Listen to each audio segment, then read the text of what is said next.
Hey guys, how's it going? I'm having a wonderful week like always. Well, today I am continuing with my Cyndi Lauper discography journey, and we have made it to her 7th studio album from 2003 called At Last. And clearly, obviously, I got dressed up for the occasion. Now, this is an album of cover songs, in particular jazz cover songs, which I am excited about. I have a sweet spot for jazz music. Now, there are 13 tracks on this album. I don't recall hearing any of these songs before. I don't recall hearing Cyndi's versions of these particular songs.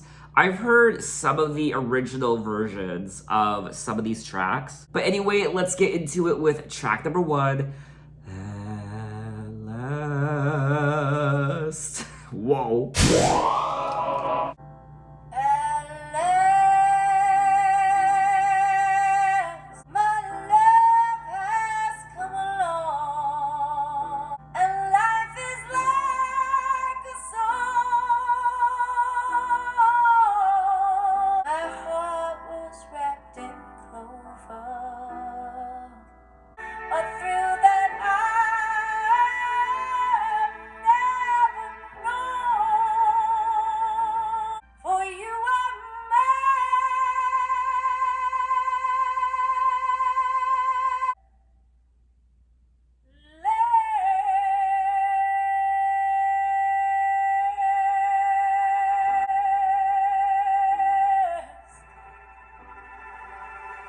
Cyndi, you are leaving me shook after just one track. Wow.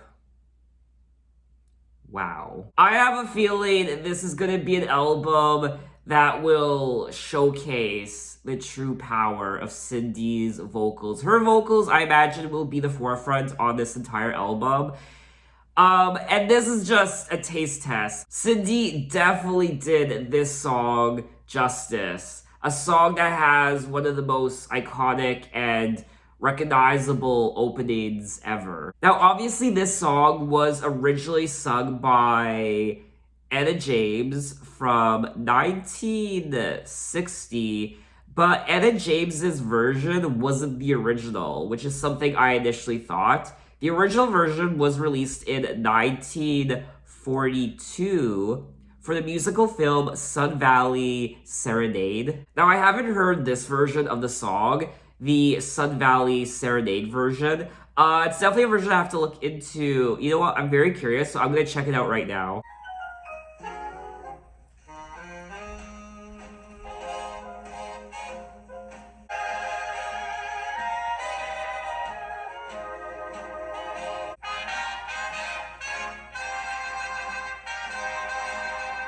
So this version doesn't have any vocals.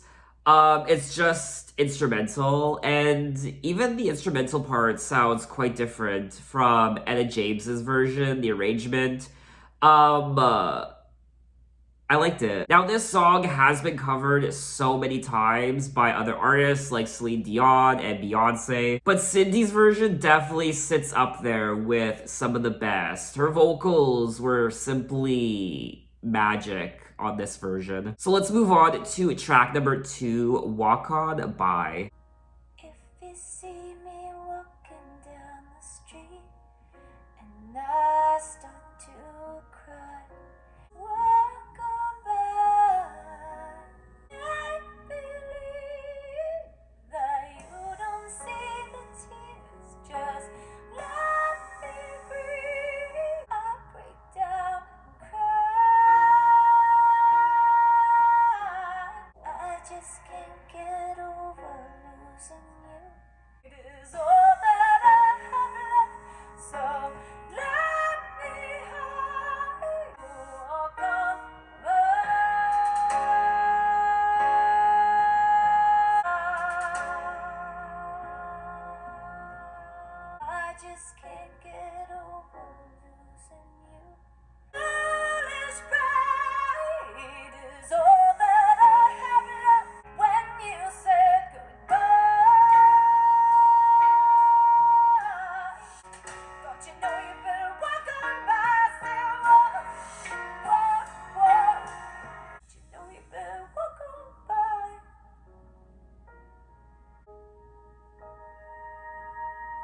Okay, that was track number 2, Walk On By, and absolutely devastated. Once again, her vocals were so emotional, and she sounded so wounded and hurt and sad, and um she brought the emotion. I mean, so much emotion in this song. If you see me walking down the street and I stop to cry each time we meet, walk on by, make believe that you don't see the tears. Just let me grieve in private, cause each time I see you, I break down and cry. Walk on by, I just can't get over losing you. Now, this is a song that was originally recorded by Dionne Warwick in 1963, and this is my first time hearing the song. This is such a sad, tragic song that I probably wouldn't listen to all the time. If I'm being honest, I probably wouldn't really listen to the song again, other than wanting to listen to Cyndi's vocals on this track again. But anyway, let's move on to track number 3, Stay.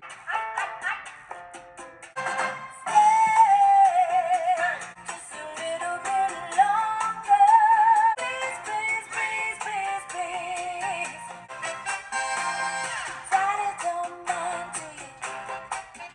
Say just a little bit longer.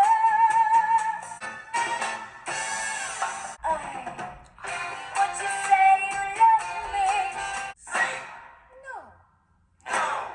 See.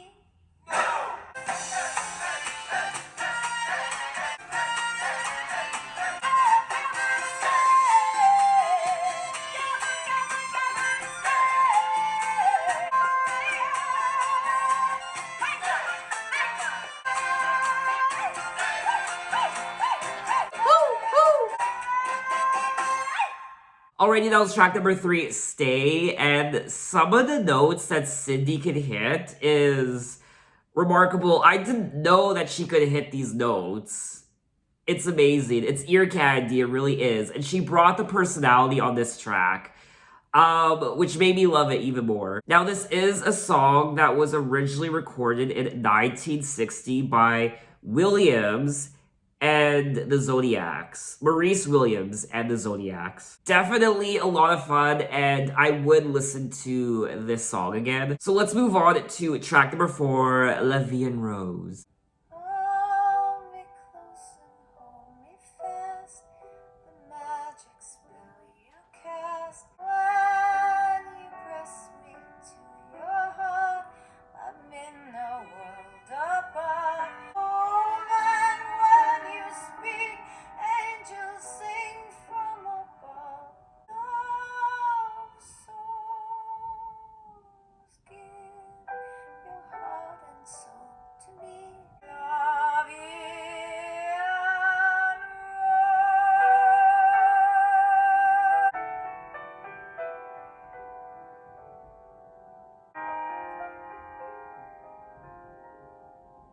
When you press me to your heart, I'm in a world apart. And when you speak, angels sing from above.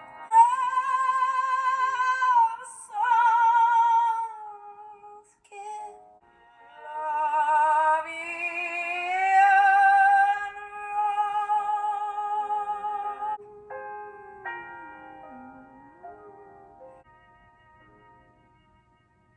Alrighty, that was track number 4, Leveon Rose, and beautiful, absolutely beautiful. You could tell that she was channeling her inner Judy Garland. Now, the song was originally recorded by French singer Edith Piaf. I'm hoping I pronounced her name right. Written in 1945. I definitely feel like Cyndi pulled off this song beautifully, and I really enjoyed the violins as well. I would definitely listen to the song again, so let's move on to track number 5, Unchained Melody. all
And that was track number 5, Unchained Melody. And what could I possibly say that I haven't already?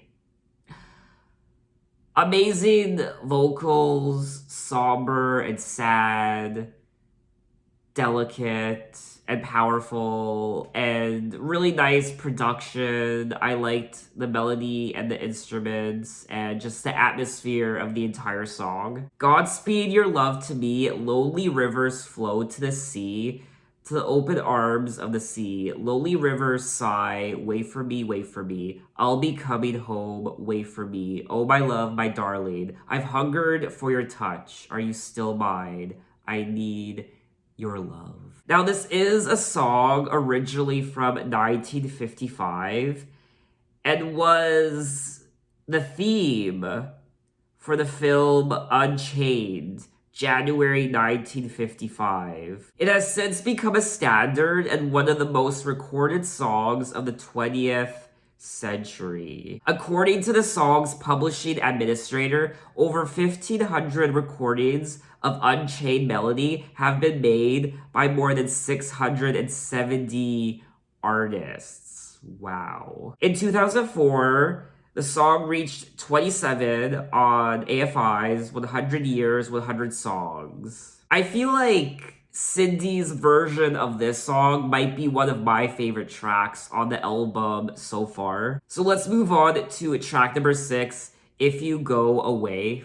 If you go away on this summer day, then you might as well.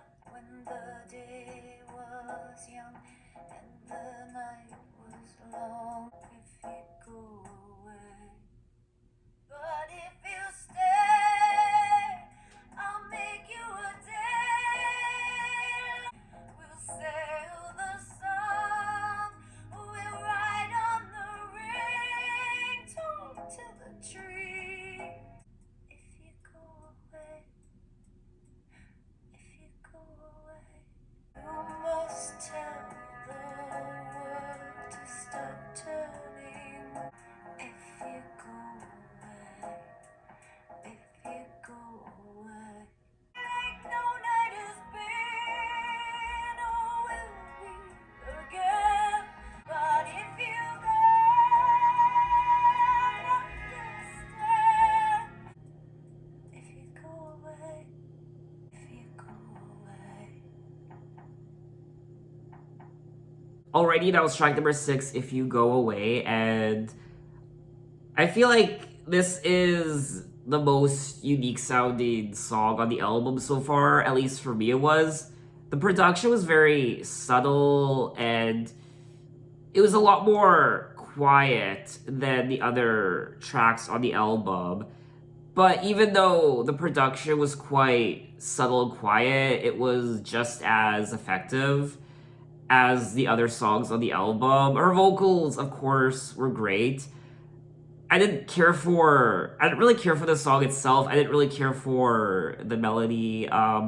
This is probably, I don't know, I feel like this might be my least favorite song on the album so far. Now, it does say here that If You Go Away is an adaptation of the 1959 Jacques Brel song Ne me quittez pas.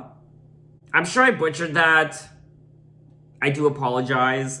If you go away on this summer's day, then you might as well take the sun away. All the birds that flew in the summer sky when our love was new and our hearts were high and the day was young and the nights were long. The trees stood still for the nightbird's song. If you go away. This is a very sad song. So I did like the song. I liked the lyrics and her singing, of course. I liked the production, but it was just a little too slow for me. But anyway, let's move on to track number 7. Until You Come Back to Me, That's What I'm Gonna Do. Though you don't call anymore, I sit and wait. Missing you till you come back to me. Why did you have to decide? You had to set me. Ooh, yeah. Swallow my pride, walk by myself just to prove that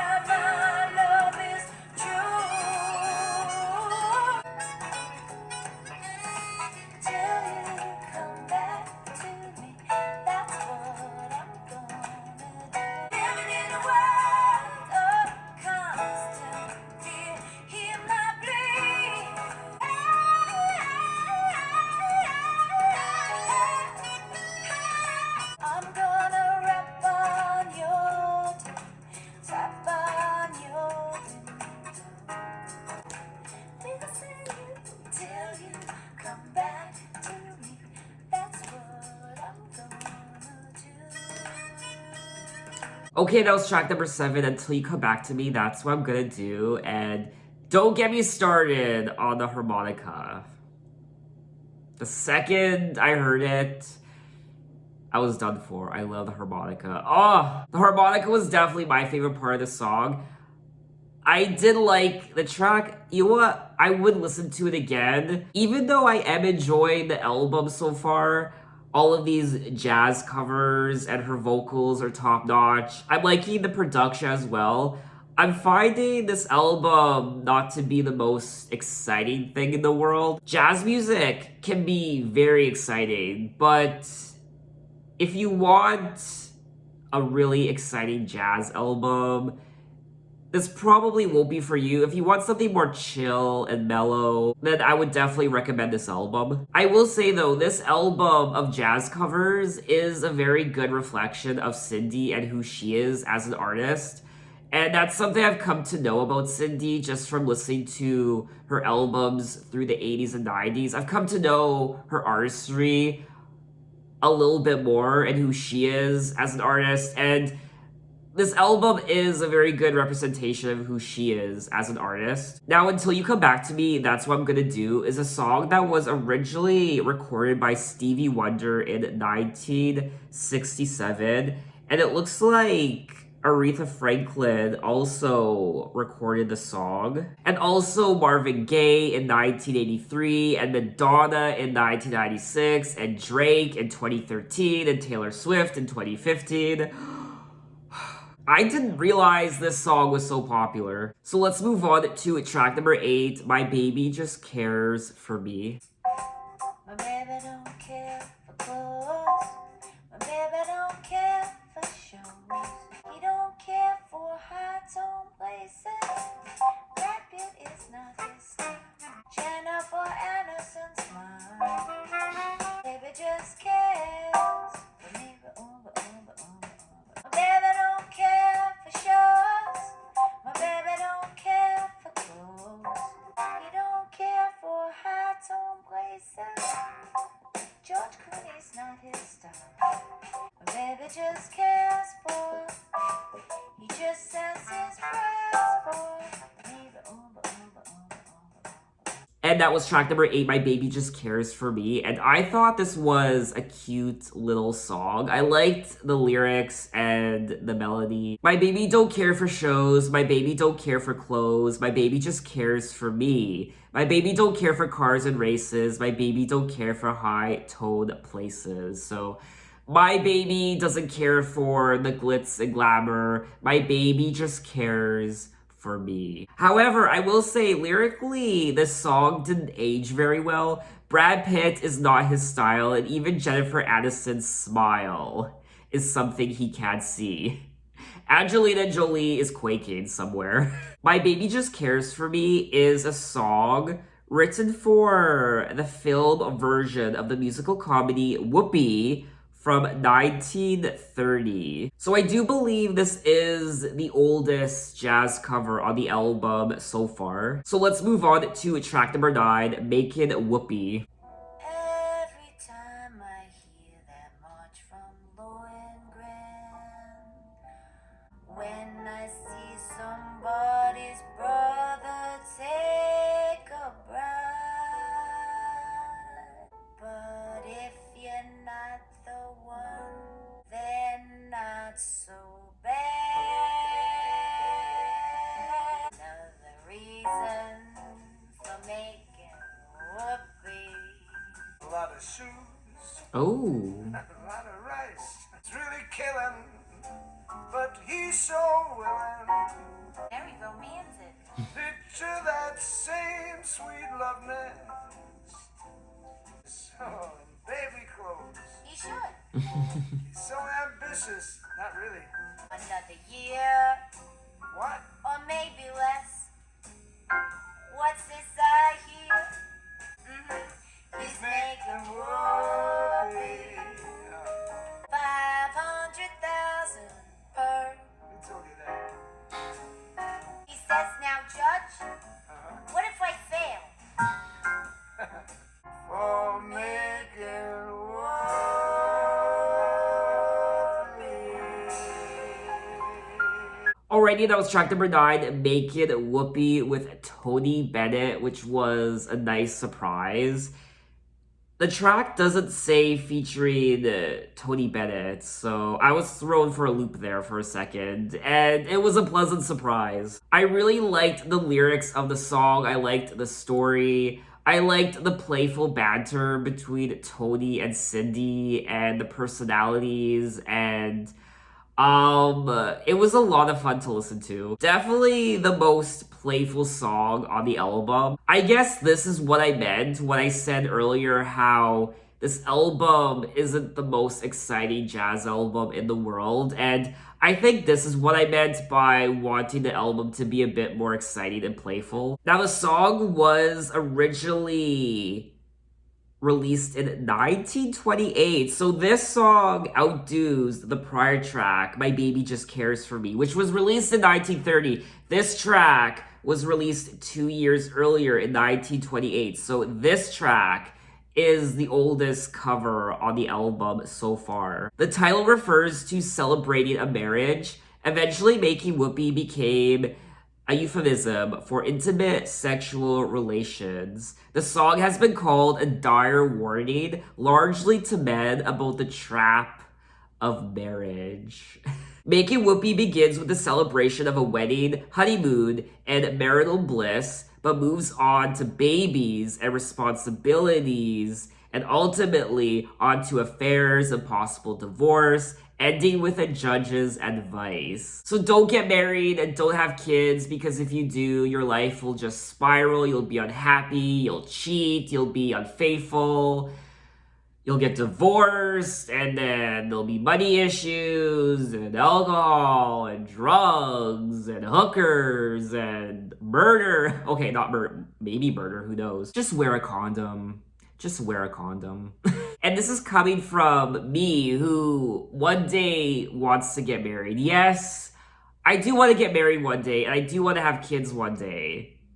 I don't know. I don't know why some people call me crazy, but that's something I actually want one day. I just hope when it does happen that it doesn't turn out like this song. I don't know, come back to me in 20 or 30 years. But anyway, let's move on to track number 10, Don't Let Me Be Misunderstood. Oh well, don't you know that no one alive can always be an angel? I'm just a soul whose intentions are good. Oh Lord, please don't let me be misunderstood. Sometimes it seems that all I have to do is worry. I'm just a soul whose intentions are good. Oh Lord, please don't let me be misunderstood. If I seem urgent, I want you to know.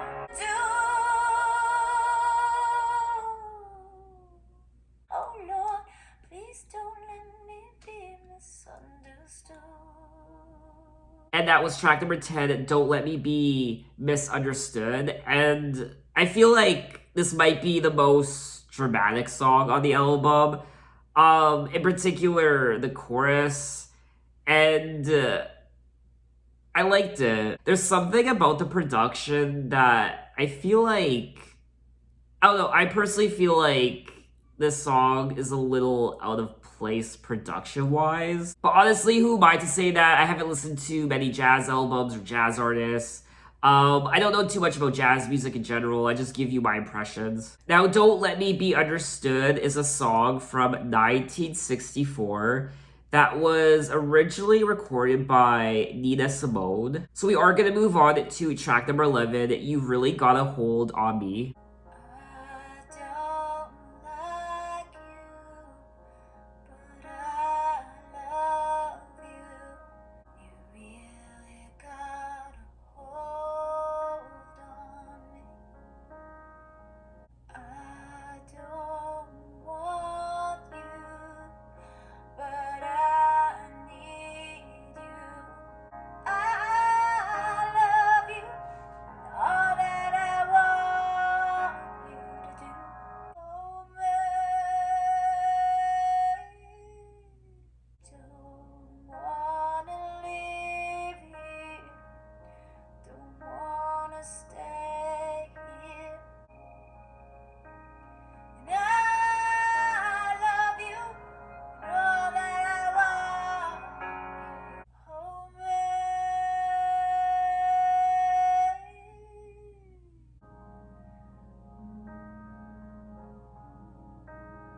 And that was track number 11, You've Really Got a Hold on Me. And this was a beautiful song.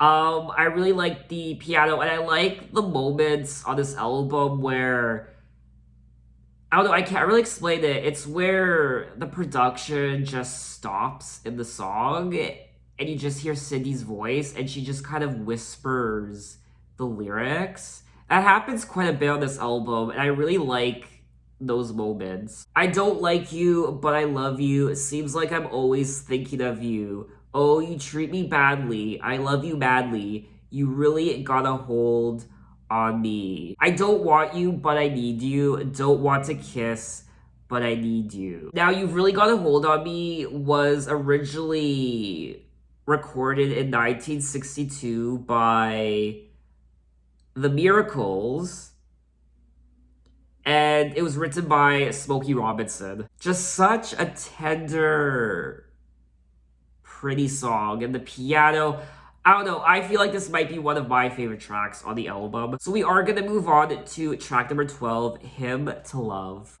If the sky should fall into the sea, for the times that we have known, I will sing in a world that seemed our very own. I'll sing a hymn to love. Your arms, the hands secure, your eyes that said be sure. If one day we had to say goodbye, I will sing a hymn to love. To just for you, love.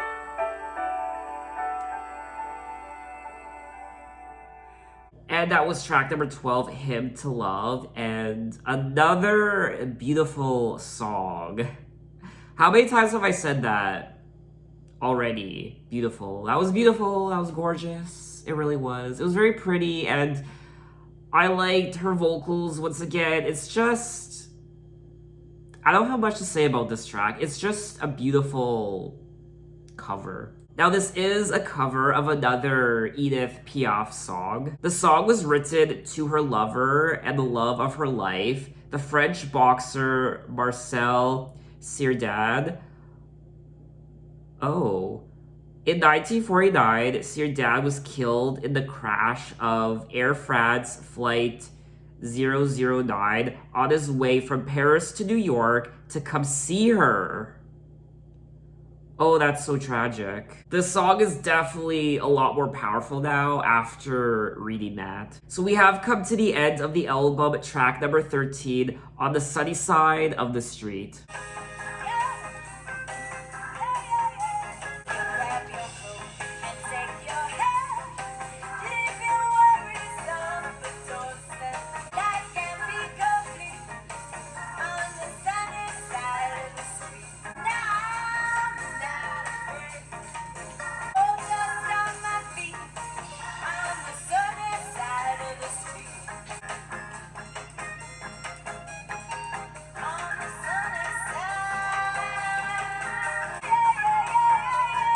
So bad, I used to walk in the shade with my blues on parade. On the sunny side of the street.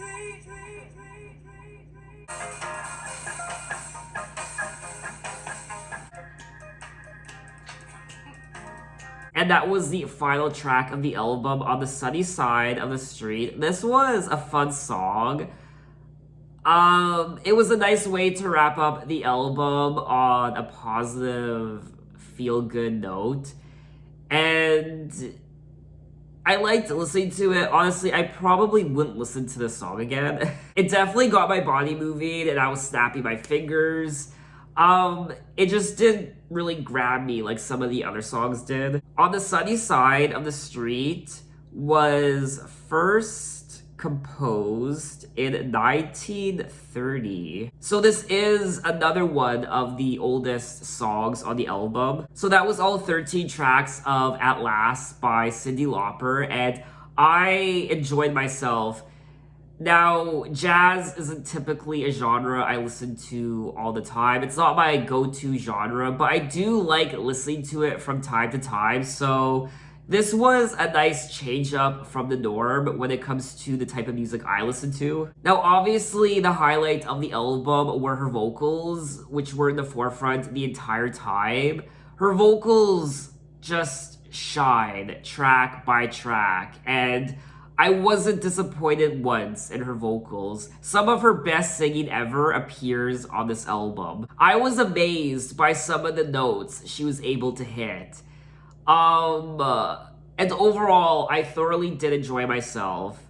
I liked all the covers, most of the covers she chose, not all of them. I do feel like there were a couple misses. Some of the original versions of these songs I haven't heard before, so this was my first time being introduced to quite a few of these tracks. The album is definitely a bit more softer, quieter, mellow, a bit more somber. It's not as bombastic and exciting and upbeat and in your face. Just the atmosphere and tone of the album can get a bit repetitive. I said this already, but this album is a great reflection of who Cyndi Lauper is as an artist. If she was going to record a jazz covers album, this is exactly what I would expect it to sound like. She really did stay true to herself as a woman and an artist. Is this a Cyndi Lauper album I would listen to all the time? Probably not. I feel like you really need to love jazz music to really love this album. You also really need to love Cyndi Lauper to love this album as well. But everyone, regardless of what you love in music and what you don't love, one thing that everyone can agree on and one thing everyone can appreciate about this album are her vocals and her singing. I also enjoyed the production throughout the album's entirety. Of course, the saxophone and the strings and the piano and the harmonica and the drums, just very standard jazz production, and I liked it. But of course, I feel like the production kind of fell into the background. It wasn't the memorable moment of the album. The memorable moment of the album was Cyndi's vocals. They were in the forefront, and her vocals are what made this album memorable, in my opinion. So I think that's all I wanted to say on the album. What did you guys think of it? Maybe this is one of your favorite Cyndi Lauper albums ever. Maybe you are obsessed and in love with jazz music. So in my next Cyndi Lauper video, we will be moving on to her 9th studio album from 2008, Bring Ya to the Brink. So until then, thanks for watching, guys. You can find me on Instagram, you can find me on Twitter, you can message me, you can say, hey, how are you? And I will see you next time. Take care.